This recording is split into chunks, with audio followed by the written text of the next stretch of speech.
Shri सीतारामायण।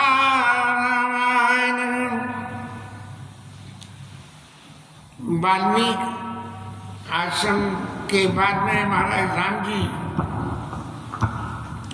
One में कुटिया बना के निवास करने लगे। वनवासियों को सबको, कोल भीलों को सबको सुख हो गया, देवता बेफिक्र हो गए।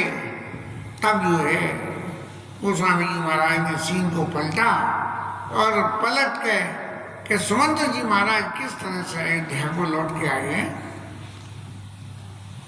इस बात का वर्णन शुरू किया। मेट जाए नहीं राम रजाई, और कठिन कर्मगत कछु न बसाई। ऐसा मन में जो है समझ के सुमंत जी महाराज के राम जी ने जो आज्ञा दी है उसको मिटाई नहीं जा सकती है, और कर्म की गति को कोई टाल नहीं सकता है। ये दोनों यूनिवर्सल ट्रुथ हैं। इसलिए जो है सुमंत जी अयोध्या को लौटने को तैयार हो गए।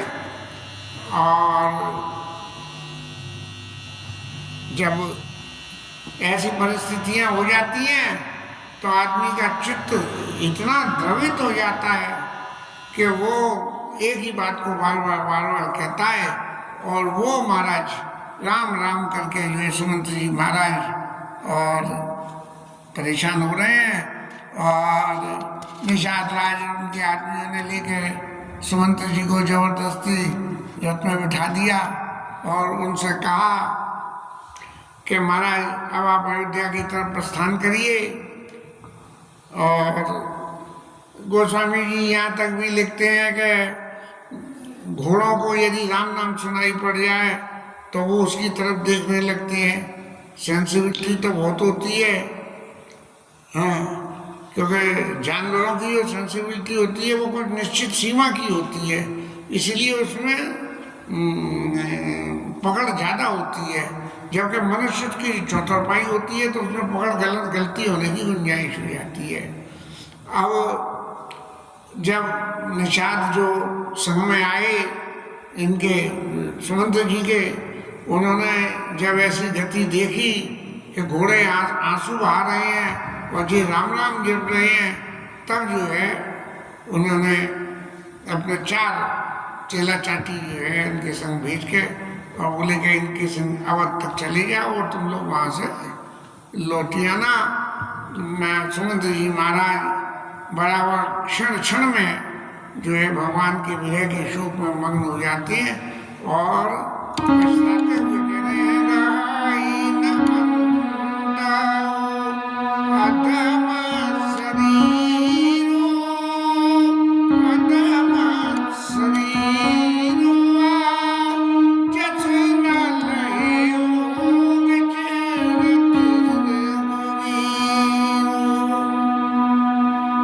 पश्चाताप कर रहे हैं कि राम जी से मैं अलग हो गया। यदि राम जी को छोड़ के मैं जाना ही था तो ये मेरे प्राण चले जाते, तो मेरे को कम से कम ये तो रहता कि मैंने अपनी ड्यूटी पूरी कही है। लेकिन करें क्या, जो कठिन कर्म बते कछु न बसाई, जो कर्मों की गति होती है वो तो कोई टलती नहीं है। और सुमंत जी महाराज मीर हाथ सिर धनु पछताई और मनो कपन धन राशि कमाई। इतना पछतावा जिसकी परिभाषा कहते हुए कहते हैं कि जैसे किसी कंजूस आदमी का पैसा चोरी चला जाए या गायब हो जाए। और तो और सही, बड़े बड़े अलंकार लेकर लड़ाई में लड़ने गए थे और वहां से हार के आ जाए, ब्राह्मण वेद विधि को वो हार जाए। इस तरह से मन में विचार करते करते सुमंत जी महाराज कह रहे हैं कि मैं अयोध्या तो पहुंच जाऊंगा, लेकिन अयोध्या पहुंचने पे जो मेरी दुर्गति होगी कि जो कोई होगा वो मुझसे पूछेगा कि कहाँ है राम जी, कहाँ है लक्ष्मण जी और कहाँ है सीता जी। जब ये बातें पूछेंगे तो मैं किस को इस बात का जवाब दूंगा। बोले महाराज ने तो ये कहा था, बन दिखाई सो अनवाई, आने भेग भेरे 2 भाई, और जो नहीं भेरे दल रघुराई, जो नहीं, फिर सत्यव्रत जो दो भाई, तो तुम विनय करिए कर जोड़ी, फेरी है प्रभु मिथिलेश किशोरी। लेकिन यहाँ तो ना मिथिलेश किशोरी आई और ना ही लक्ष्मण जी आए और ना ही राम जी आए।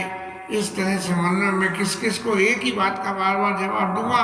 क्या मैं बड़े शान से ये बातें सबसे कहूँगा कि महाराज ने सबको वहाँ कुशल पहुँचाया, केवट में खूब सेवा करी और निषाद राज उनकी सेवा में वहाँ लगे हुए, वो तो वहाँ पर राज्य सुख भोग रहे हैं।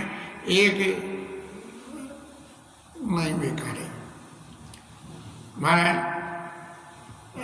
सुमंत जी का मन के शोक का विवरण करते हुए गोस्वामी जी को फिर ये लिखना पड़ा कि इतना शोक हो रहा है सुमंत जी महाराज को, जैसे मरने के बाद कोई पापी को यमपुर की यात्रा झेलनी पड़ रही हो और उसके मन में शोक होता है कि काश मैंने कुछ अच्छा काम किया।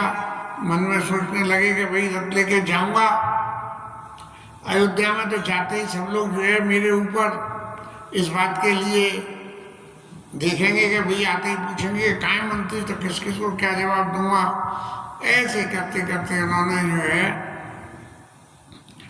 अब जब उन्होंने कहा कि दिन का अंत हो जाने दो, और जब दिन का अंत हो जाएगा, थोड़ा अंधेरा हो जाएगा, तो शायद लोगों को रथ दिखाना न पड़े, तो मैं चुपचाप लेके राज दरबार पे खड़ा करके और अंदर चला जाऊंगा। मन में विचार कर रही है कि अंदर चला भी जाऊंगा तब क्या होगा कि धाई पूछ आई मोई जवान, कल नगरी नन्नार, कर देव में सबई तब देव जुए धार। रथ को देखते ही सब भागे चले आएंगे और पूछेंगे, मैं अपने हृदय पे वज्र धारण करके बोले महाराज मैं राजी खुशी उनको वन में पहुँचाया हूँ। जब ये माताएं पूछेंगी तब क्या जवाब दूंगा? और जो कुछ होगा सो तो होगा, लेकिन जिस वक्त राजा मेरे से ये पूछेंगे कि कहाँ है मेरे पुत्र, तब मैं उनको क्या जवाब दूंगा? पूछे जो पूछे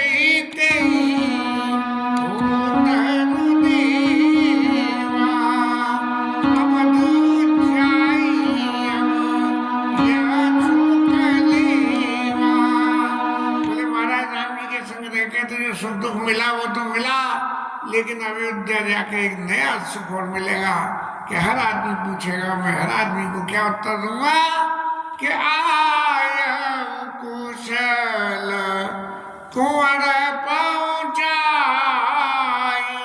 आपके पुत्रों को मैं जो है कुशलता से वन में छोड़ के चला आया हूँ।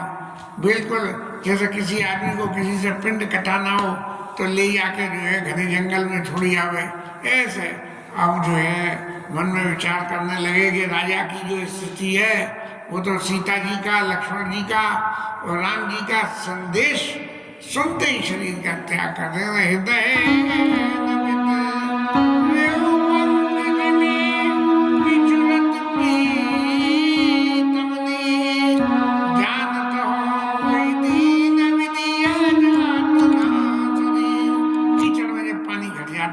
फट जाती है, फटाफटा हो जाता है, बीच बीच में से हवा निकलती है, उसमें से कीचड़ में गैस भी होती है ना, तो जब पानी कम होने लगता है तो गैस उड़ने लगती है।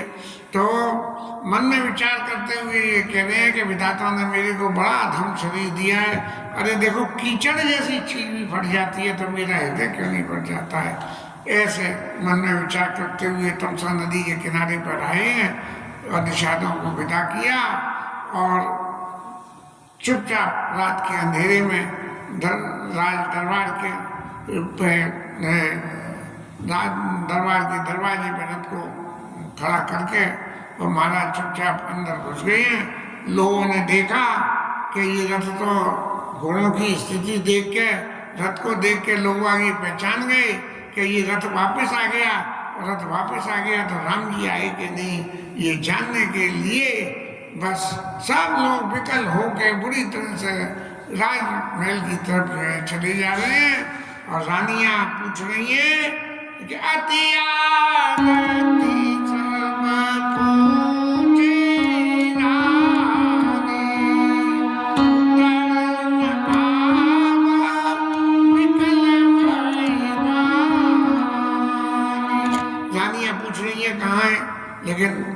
उत्तर नहीं दे पा रहे हैं और सुमंत जी को ना आंखों से कोई सूझ रहा है, न कानों से कोई सुनाई पड़ रहा है। और कहो कहाँ नबते ते बुझा, तब उन्होंने और तो कुछ नहीं हुआ, पूछा कि महाराज राजा कहाँ हैं, क्योंकि जिस वक्त गए थे उस वक्त तो कैकेयी के महलों में थे, लेकिन दरबार में जाके जब ये पूछा कि कहाँ है राजा, तो दासी ने दी की सिटम पिघलाई।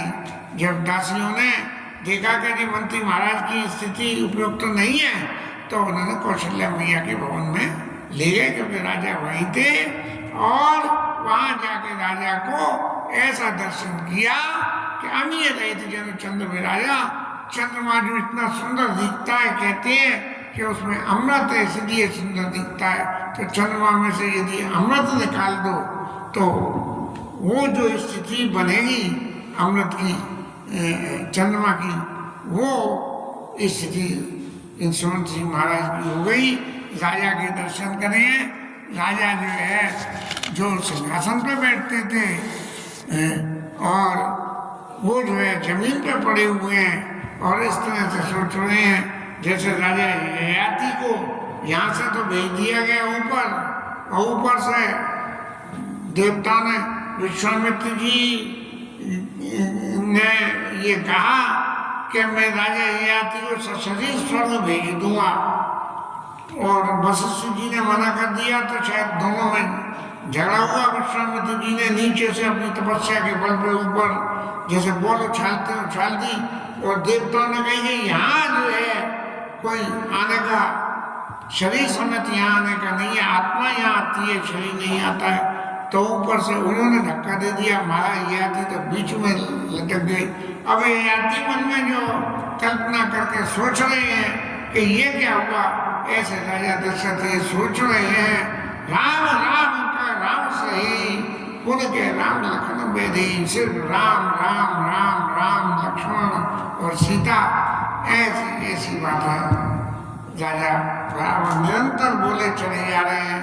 और इन्हीं परिस्थितियों में राजा को जब ये पता लगी कि सुमंत जी वापस आ गए, तो उन्होंने सुमंत जी को उठा के अपने हृदय से लगा लिया और कहा, राम कुशल कौशका स्नेही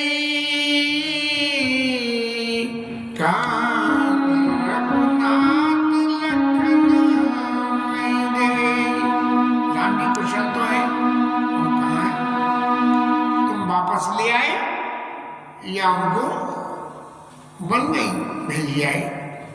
अब राजा बार बार एक ही बात पूछ रहे हैं, सुमंत जी जवाब नहीं दे रहे हैं, उनकी आंखों में आंसू बहे चले जा रहे हैं।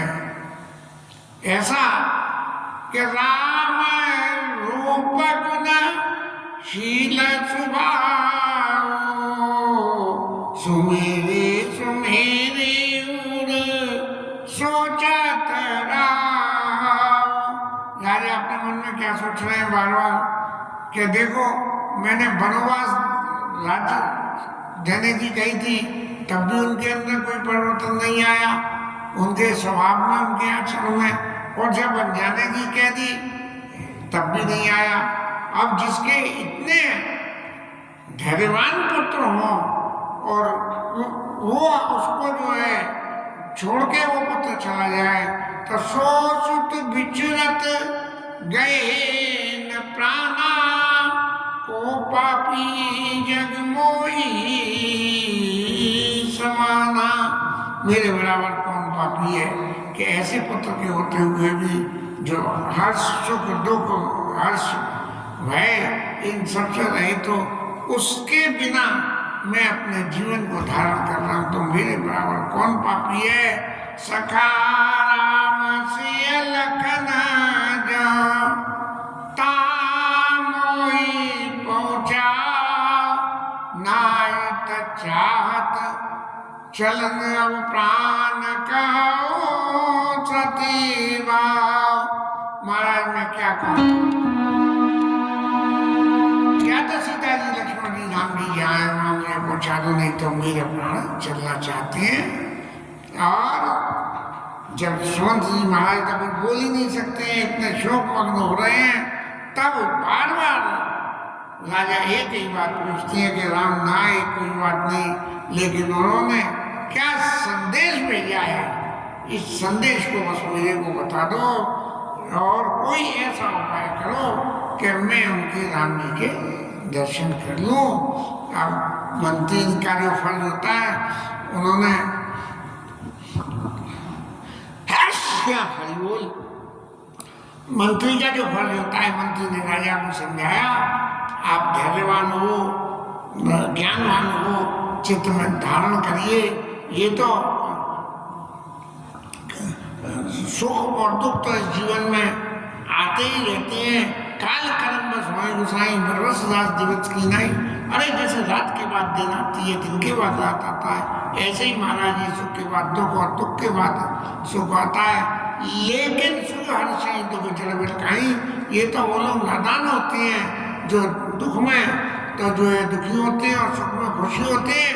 दो सब धीरे धराई मन माही, जो धैर्यवान व्यक्ति होते हैं वो दोनों में समान रूप से धीरज को धारण करते हैं। और महाराज इन सब बातों का एक इसेंस निकल के आता है, धीरज धारण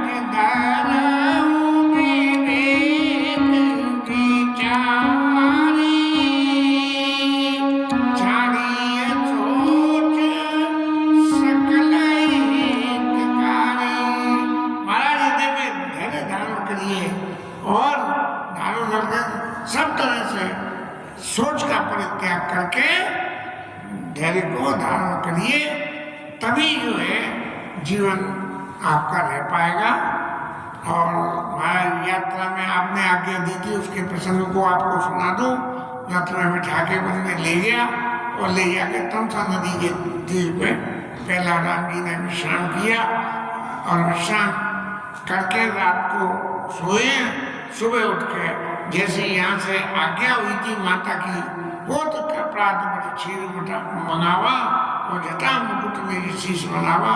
राम जी महाराज ने अपने सिर के ऊपर जटाओं से, क्योंकि लंबे लंबे बाल थे राम जी के, बहुत सुंदर और लंबे बाल थे, इसलिए उन बालों को वन में मेंटेन करना आसान नहीं था।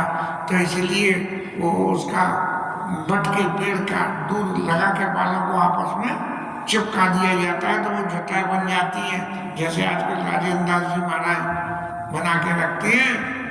और राम सखा तो नाव मंगाई और पिया चढ़ाई चढ़े रघुराई, वहाँ तमसा नदी के किनारे पे जाके और राम जी महाराज ने नाव मंगाई और सीता जी को चढ़ाया और लक्ष्मण जी को चढ़ाया और फिर जो है खुद चढ़े और लक्ष्मण जी महाराज धनुष बाण ले गए। जैसे राजा की सुरक्षा के प्रोटोकॉल में रहते हैं, संतरी रहते हैं, सीआईडी रहती है, ऐसे लक्ष्मण जी धनुष बाण लेके नाव पर बैठ गए कि कहीं ऐसा ना हो कि किसी कैके मैया के किसी चहेते ने ऐसे इंतजाम किया हो कि ये महाराज वन में जाएंगे और वन में जाके वहाँ दूर से ही तीर चला के इनका काम तमाम कर दिया जाएगा।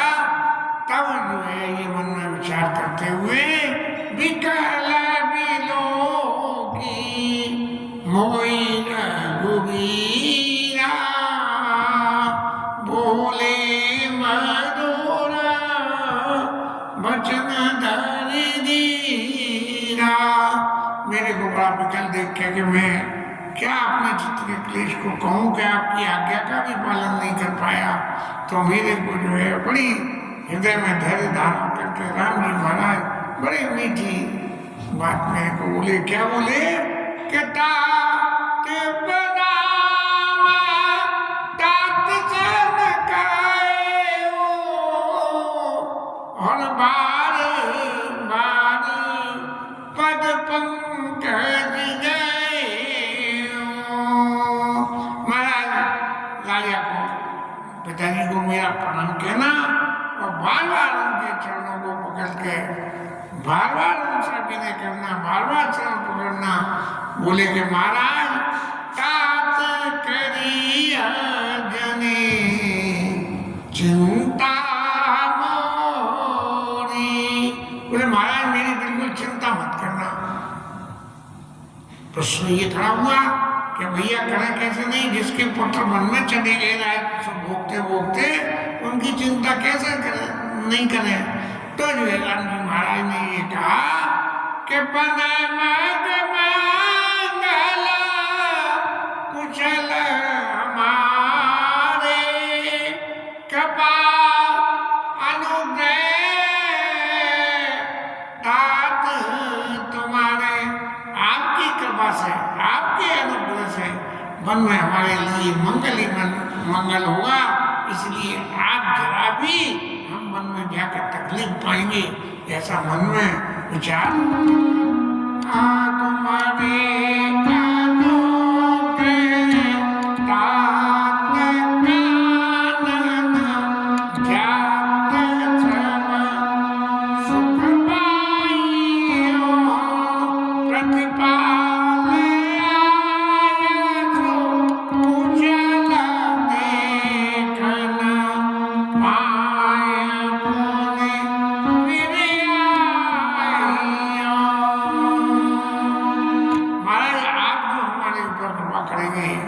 उस समय मन में जाकर भी सब सुखों को भोग के और आपकी आज्ञा का पालन करके मैं फिर वापस आऊंगा।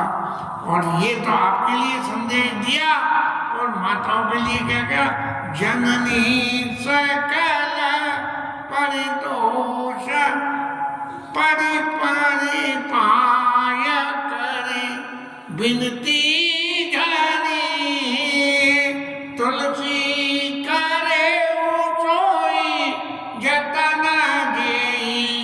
कुशली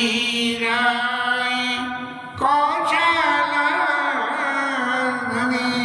माताओं से क्या कहना कि आपको हर स्थिति में वो इंतजाम करना है जिससे कि महाराजा राजा हमारे पिताजी कुशल रहे, इनकी कोई अकुशलता न हो, ऐसा संदेश माताओं को देना।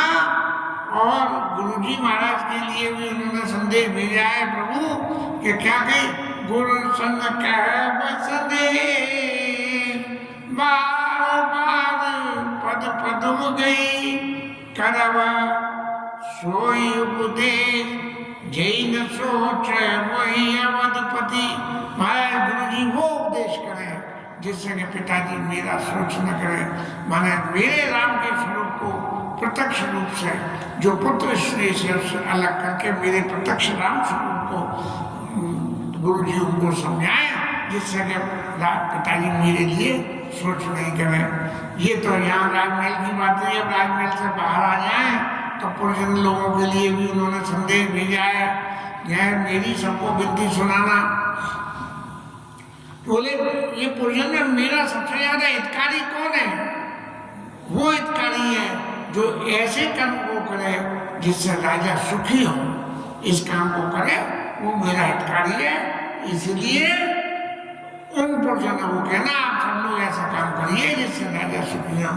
और अब नंबर आया भरत जी महाराज का,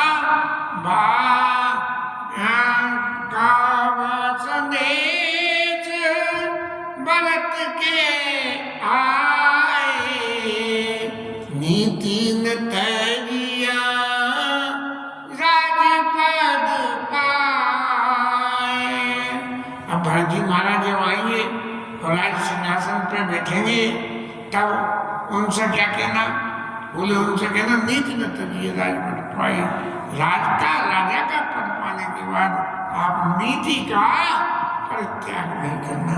अब राजनीति क्या कहती है कि बैठो और ठाट से सिंहासन पे और राज्य करो। गुरुजी महाराज ने भी भरत जी को यही शिक्षा दी कि सौंपे राज राम के आए और सेवा करे, स्नेह स्वभाव सही स्वभाव से राम जी की सेवा करना, लेकिन तब तक आप राज्य को आप संभालना। भरत जी महाराज से अर्थ यदि सही अर्थों में निकाले, शब्दार्थों में यदि जाए तो ऐसा पता लगता है कि राम जी ये कह रहे हैं कि भरत जी राज्य शासन को स्वीकार कर लेंगे, और स्वीकार करके जो कैकेयी मैया से कुंवरी मैया ने कही थी भामिल भयो जो सो तो साहित्य करो सेवकाई तो घर रहो ना आन पाई, ऐसी स्थिति तुम्हारी हो जाएगी। तो भरत जी महाराज कहीं ऐसा न करें कि कौशल्या जी से कहने के आ जाओ हमारी माँ की जो है सेवा करो, ये शब्दार्थ सही भाव से लगता है। लेकिन भरत जी महाराज का चरित्र तंत्र इतना अगाध चरित्र है कि जाने राम न सके बखानी। राम जी भरत जी के स्वभाव प्रभाव को जानते हैं, लेकिन वो भी उसका वर्णन नहीं कर सकते हैं। इसलिए राम जी महाराज ने ये समाचार भेजा कि पाले प्रजय कर्म मन बानी, प्रजा को मन वचनों कर्म से पालन करना। ऐसा नहीं है कि हमने कहा कि राम जी का राज्य तो राम जी जाने, हम तो बैठे भजन कर रहे हैं। बोले महाराज पड़ोसी के घर में आग लग गई, बोले हम तो भजन कर रहे हैं। क्यों कि भजन करना बहुत जरूरी है, लग गई तो वो बुझा लेगा। ऐसे नहीं है, सारी प्रजा को पालन करे कर्म मन मानी, से सकल मात समझानी। तीनों माताओं को बराबर समझना, माने तीनों माताओं को बराबर समझने का अर्थ क्या हुआ कि एक अर्थ तो ये हुआ कि चूंकि राजपद की इंतजाम कैकेयी मैया ने करा तो उनको तो प्रायोरिटी दे दें, और कौशल्या और सुमित्रा पर जो है 2 नंबर में रख दें, नीचे रख दें। ऐसा नहीं करना। से सकल मात समझानी, तीनों माताओं को बराबर समझना, माने कैकेयी मैया का तिरस्कार न करना। दोनों माताओं को तो रखना सो रखना, लेकिन कैकेयी का तिरस्कार न करना। और तात बात तेरा कर राहु मोर सोच जी करे न काऊ। बस महाराज मेरा सोच न करें, ऐसी कोई भी क्रिया करें जिससे कि महाराज मेरा सोच नहीं करें। लेकिन महाराज तभी एक दुर्घटना बड़ी और अजीब हो गई कि लखन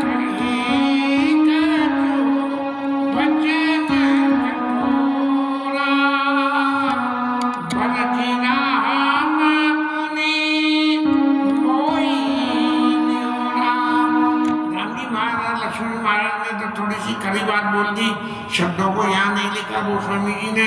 लेकिन ऐसा लगता है कि महाराज पहले तो वन में जाने की आज्ञा दे दी, अब वापस बुलाने की आज्ञा दे रहे, तो ये ऐसी बात कोई नीति सम्मत बातें थोड़ी होती है। यदि इतनी समझदारी थी तो पहले ही सोच समझ के बोलना चाहिए था। तो ये जो बात कही तो बड़े राम को मोह नहीं हो रहा, लक्ष्मण जी से मना कराया, नहीं लक्ष्मण भैया आप ऐसी बात नहीं कहोगे। और मेरे को ये शपथ दिलाई कि लखन संदेश कहो कि न जाई। लक्ष्मण जी का जो संदेश है, जो लक्ष्मण जी ने दिया है कि हमारी तरफ से कह देना, बार बार मेरी शपथ दिलाई लखन संदेश कहो कि न जाई। बारंबार मेरे को अपनी शपथ दिला के कही है कि लक्ष्मण जी का संदेश मत कहना। लेकिन मंत्री जी ने लक्ष्मण जी का संदेश राजा को सुना दिया। राजा को क्यों सुनाया, इसका कारण जैसा मैंने संतों से सुना समझाया, तो माने लक्ष्मण जी ने ये संदेश दिया राजा को कि महाराज आप चिंता मत करो, जब तक लक्ष्मण जिंदा है, जब तक लक्ष्मण राम जी के संग है, तब तक राम जी का कोई कुछ नहीं बिगाड़ सकता है। इसलिए कि यदि लक्ष्मण जैसा व्यक्ति राम जी के संग है तो उनका कभी कुछ नहीं हो सकता। इस बात का सबूत दिलाने के लिए सुमंत जी ने राजा को लक्ष्मण जी के लखन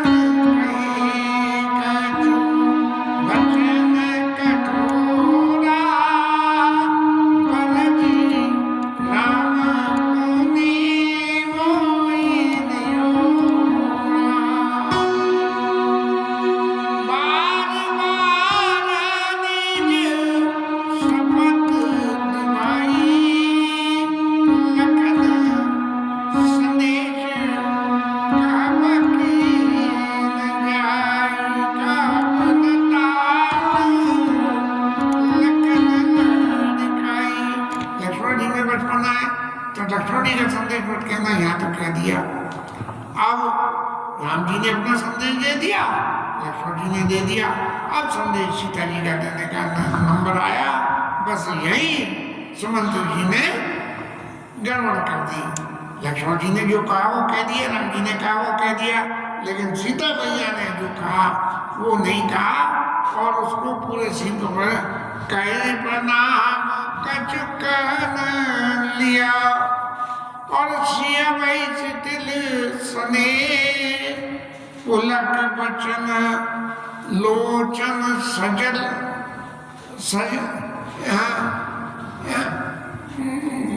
तकित बचन लोचन सजल पुलक पल्लवी तदे। सीता मैया कुछ कहना चाह रही थी लेकिन इतना पल कायमान हो गया कि वो कुछ नहीं कह पाई, क्योंकि सीता मैया ने कही थी कि आज सुत पद कमल बिनु बादी जहान लगी नात, मेरा सदा एक वर्ष से नाता राम जी की वजह से है। यदि राम जी से नाता नहीं हुआ, राम जी का किसी से नाता नहीं हुआ तो उससे मेरा नाता जोड़ने का कोई मतलब नहीं है। इसका मतलब प्रत्यक्ष रूप में राजा के सामने ये बात आ जाएगी कि सीता मैया जो है मुझे अपना कुछ भी मानती नहीं है। इसलिए मंत्री का काम क्या है कि मंत्री का काम यह है कि यदि कहीं बात बिगड़ रही हो तो बिगड़ती बात को सुधार दे। तो इसलिए कई प्रणाम कचुका न लिया सिया वही शिथिल सने थकित बचन लोचल सजल पुलक पल्लवी तदे। इसलिए सीता जी का संदेश राजा को नहीं सुनाया कि जब राजा को ये पता लगा कि उनकी पुत्र वधू ये कह रही है कि आप मेरे कोई नहीं हो तो कितना मन में दुख होगा। इसके साथ में ये कथा शांत है केवल नाम चलाई यहाँ से कल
श्री राधा रानी की जय जय जय श्री राम।